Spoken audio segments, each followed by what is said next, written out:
محفل میلاد النبی صلی اللہ علیہ وسلم کی حقیقت کیا ہے، ضرورت کیا ہے اور تقاضے کیا ہیں، اس حوالے سے کچھ گزارشات عنوان گفتگو رہیں گی۔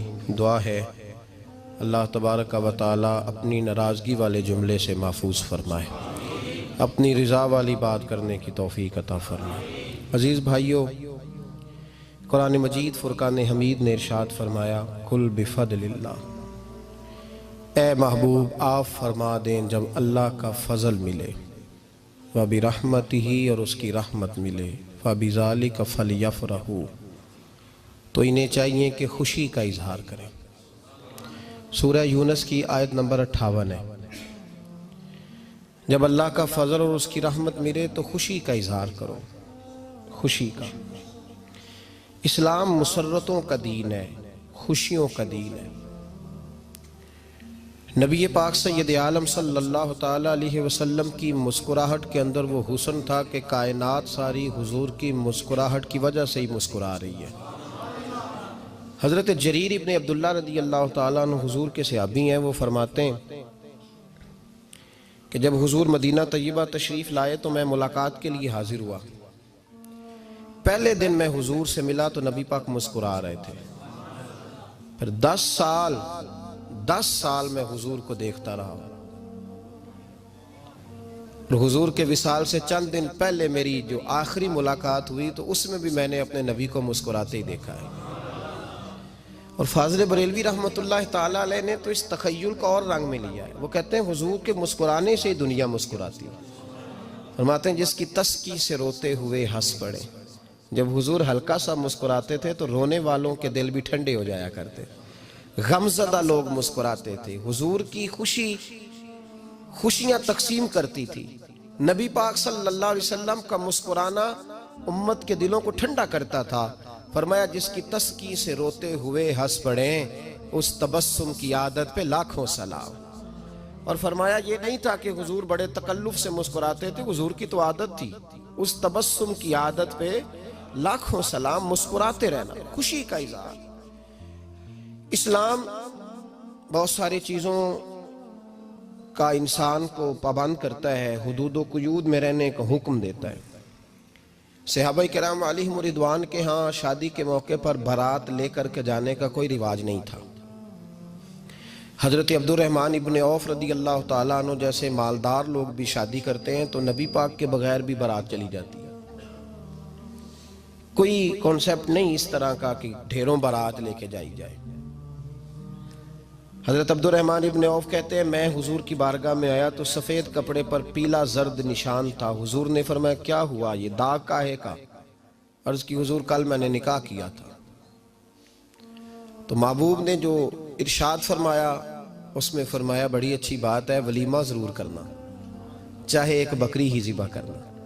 بارات نہیں لے کے جائی جاتی تھی، ولیمے کا حکم دیا۔ اور بخاری میں نبی پاک نے یہ بھی فرمایا جب تمہیں کوئی ولیمے کی دعوت دے تو جایا کرو۔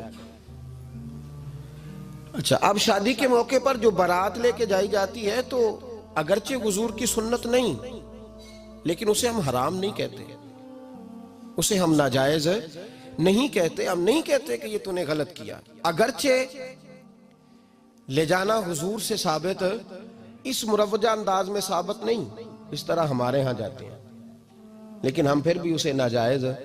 کسی صحابی نے اپنے بچے کی شادی پر اپنے گھر میں لائٹنگ نہیں کرائی، لیکن آپ کو دنیا کا کوئی عالم یہ فتویٰ نہیں دے سکتا کہ لائٹنگ کرانا حرام ہے۔ آپ شادی کے موقع پہ ساری گلی سجا لو، آپ ساری چھتوں پہ لائٹنگ کرا لو، کوئی آدمی یہ آپ کو فتویٰ نہیں دے سکتا کہ شادی کے موقع پر لائٹنگ کرانا جائز نہیں۔ کبھی سنا ہے آپ نے کسی سے؟ بولیے یہ جائز ہے، جائز پیسے ہیں تو ٹھیک، بلکہ میں اس سے آگے بڑھتا ہوں، اس سے تھوڑا اور آگے جاتا ہوں۔ حضرت عائشہ صدیقہ رضی اللہ تعالیٰ عنہ فرماتی ہیں میرا جو کمرہ تھا نا جس میں میں حضور کے ساتھ رہتی تھی اور ایک لمبا زندگی کا عرصہ گزارا، اس میں 3 آدمی سو سکتے تھے، چوتھے کے لیے جگہ ہی نہیں تھی، اور کچا تھا۔ کھجور کے تنے کھڑے کر کے اس پر کھجور کے پتوں کی چھت ڈالی گئی تھی۔ میں جب ہاتھ اٹھاتی تھی تو میرا ہاتھ اپنی چھت کو چھو جاتا تھا۔ یہ ہے سنت نبی پاک کی، یہ حضور کا طریقہ ہے۔ بتائیے پکے گھر میں، لینٹر والے گھر میں رہنا جائز کہ ناجائز؟ کیوں جی؟ حضور تو کچے مکان میں رہتے تھے، آپ نے کیسے پکا بنا لیا؟ اللہ کی محبوب علی دین کو اس کی اصل بات میں سمجھیں. آپ ایسا نہ کریں جس میں انتشار اور امت تقسیم ہو. اس کا اصل مزاج دیکھیں. مہندی کے موقع پہ اگر کوئی آدمی 6 دیگیں دال چاول کی پکاتا ہے تو منع نہیں، جائز پیسوں سے پکائے. انہیں لائٹنگ لگوائی، کوئی منع نہیں. سارے محلے کو کھانا کھلایا، کوئی منع نہیں. بلکہ نبی پاک نے فرمایا بہترین مسلمان ہی وہ ہے جو سلام پہلے لے اور روٹی زیادہ کھلائے، تو بہترین مسلمان ہے. ناجائز کیا ہے؟ ناجائز ہے شادی کے موقع پر بینڈ باجا بجانا، اس میں رقص کرنا، اس میں بھنگڑے ڈالنا، عورتوں مردوں کا اختلاط ہونا، عورتوں کی مووی بنانا، یہ چیزیں ناجائز ہیں. تو جو ناجائز ہے اس پہ پابندی لگائی جائے گی. جو جائز ہے اس کے بارے میں یہ کہا جائے گا کہ بھائی احتیاط کی جائے، سنت کی طرف دیکھا جائے تو بہتر یہی ہے. لیکن اگر کوئی کسی آدمی کے پاس جائز پیسے ہوں، وہ 100 کنال کے گھر میں رہے، اگرچہ سنت یہ نہیں، پر یہ تو کوئی فتویٰ نہیں نہ دے سکتا کہ حرام ہے تیرا 100 کنال کے گھر میں رہنا، کہ ہے فتویٰ کہیں آپ نے سنا. تو ہمارے ہاں تکلیف کا معاملہ یہ ہے. دیکھیں میرے بھائی، کسی بھی صحابی نے، بڑے درد کے ساتھ بات کر رہا ہوں اور یہ میرا درد ہے، میں درد سے اپنے دل کو، اپنے ایمان کو حاضر ناظر کہہ کے بات کر رہا ہوں. امت بٹ جاتی ہے ہر موقع پہ یار، ہر جگہ ہی تقسیم ہو رہی ہے امت مسلمہ. ہر روز کچھ نہ کچھ فتوے ایسے مل جاتے ہیں جس میں دراڑیں پڑتی ہیں. کسی صحابی نے کسی مسجد کے اندر اشتہار چھپوا کے اعلان کرا کے درس قرآن کرایا ہے کبھی؟ سیرت النبی کا جلسہ، ختم بخاری، مدرسے کا دستار فضیلت کا جلسہ، آپ نے اشتہار پڑھے ہیں نا یہ سارے مکاتب فکر کے؟ ہوتے ہیں کہ نہیں ہوتے؟ کسی صحابی نے اس طرح، وہ تو روز درس قرآن دیتے تھے، لیکن اس طرح اشتہار چھپوا کے، پوسٹر لگا کے، اور مصر سے کسی صحابی کو اسپیشل بلوا کے یا یمن سے بلوا کے مسجد کے اندر کبھی درس قرآن کے اجتماعات کرائے، سیرت النبی کے جلسے، ختم بخاری کے؟ او بھائی یہ ساری چیزیں حضور کے صحابہ کی سنت سے مروجہ انداز میں ثابت نہیں. مجھے بتا میرے بھائی، میں درد کے ساتھ تجھ سے سوال کرتا ہوں کہ سیرت النبی کے جلسے میں تو پشاور سے مولانا بلائے، پنڈی سے بلائے، تو گجرات اور کراچی سے لوگوں کو بلا کر کے اگر سیرت کا جلسہ کرائے، اور تو اس میں ایک آدمی کو کراچی سے بلوایا جا رہا ہے تو تو نے اس کو 20,000 کی ٹکٹ بھی دی، اور اشتہار پہ بھی جلسے پہ خرچ ہوا، پھر لنگر بھی پکا، کھانا بھی تو نے کھلایا، نہ تجھے کوئی بیوہ یاد آئی، نہ تجھے کوئی مسکین یاد آیا، نہ تجھے کوئی غریب یاد آیا. حالانکہ کہنا چاہیے تھا نا یہ جو لاکھ روپے لگ رہا ہے کسی بیوہ کی خدمت کر دینی چاہیے، یتیم کو دے دینا چاہیے. درد کے ساتھ بات کر. سوال میرا یہ ہے کہ وہی کام جو سیرت کے جلسے میں ہوتے ہیں، پہلے تلاوت ہوتی ہے، پھر نعت ہوتی ہے، پھر کسی عالم کا بیان ہوتا ہے، وہی کام صرف نام بدل کے کیا جائے، عید میلاد النبی نام رکھا جائے صلی اللہ علیہ وسلم. یہ میں آپ کے ذہنوں پہ دستک دے رہا ہوں، تقریر نہیں کر رہا، صرف دستک دے رہا. او بھائی دیکھو، ایک آدمی وہی کام نام بدل کے کرے تو جائز ہے، اور اگر اس میں نبی پاک کے میلاد کا نام رکھ لیا جائے یا نعت کا نام رکھ لیا جائے تو پھر مجھے اجازت دے میں تجھ سے سوال کروں کہ صرف تجھے حضور کی تعریف پوری لگتی ہے؟ پھر مجھے اجازت دے کہ میں تجھ سے پوچھوں کہ صرف تجھے نعت اچھی نہیں لگتی؟ پھر مجھے اجازت دے کہ میں تجھ سے پوچھوں کہ تجھے صرف رسول اللہ کے قصیدے اچھے نہیں لگتے؟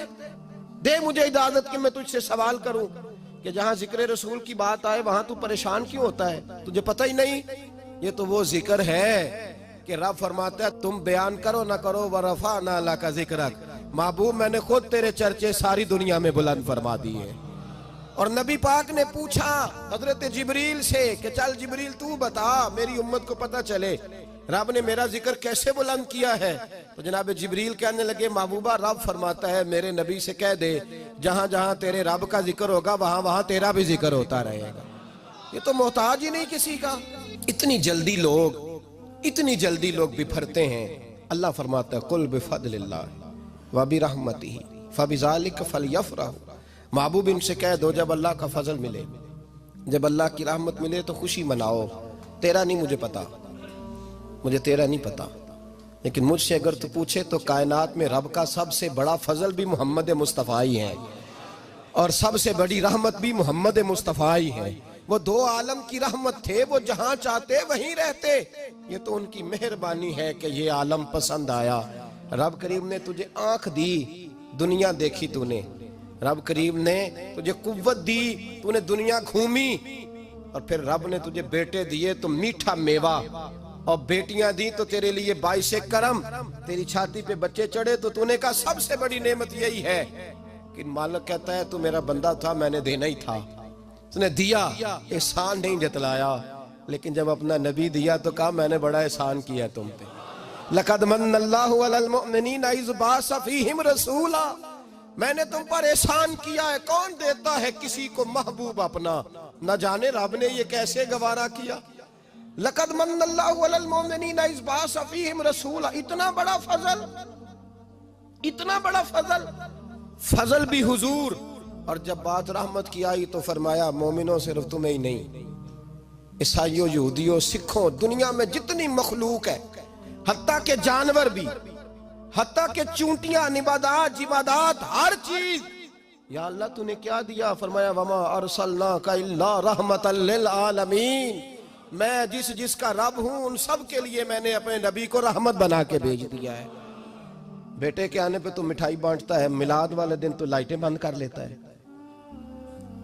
بیٹے کے آنے پر تو حلوائی بٹھاتا ہے، اور نبی پاک کے نام کی لائٹیں لگی ہوں تو پریشان ہوتا ہے۔ ہم سے کبھی پوچھ تجھے بتائیں، بس نہیں چلتا، ورنہ تاڑے توڑ کے چھتوں پہ لگا دیں۔ بس نہیں چلتا، فرشتوں کو بھی کہیں آؤ ہمارے ساتھ شامل ہو جاؤ، آمد مصطفیٰ مرحبا مرحبا کا نعرہ لگانا ہے، ہمارا بس نہیں چلتا، ورنہ دنیا کی ساری نعمتیں بچھا دیں اور لوگوں کو بتلائیں کہ اصل تو خوشی منانے کا دن ہی آج ہے جب اللہ نے ہمیں اپنا پیارا رسول عطا فرمایا ہے۔ اور ہمارے امام تو کہتا ہے میلاد نہ کر، ہمارے امام نے تو کہا حشر تک ڈالیں گے ہم، حشر تک، یہ 2-4 دن کا تو پروگرام ہی نہیں ہمارا، حشر تک ڈالیں گے ہم پیدائش مولا کی دھوم، اور مثل فارس نجد کے کلے گراتے جائیں گے، خاک ہو جائیں عدو جل کر مگر ہم تو رضا، دم میں جب تک دم ہے ذکر ان کا سناتے جائیں گے۔ ہمارا تو 1-2 دن کا پروگرام ہی نہیں۔ اور پھر سنو کتنی بڑی نعمت ہے۔ حضرت عباس سے کسی نے کہا تھا اللہ کی سب سے بڑی نعمت، تو بخاری اٹھانا، فرمانے لگے محمد نعمت اللہ، بخاری ہے بخاری، فرمایا محمد اللہ کی سب سے بڑی نعمت ہے، صلی اللہ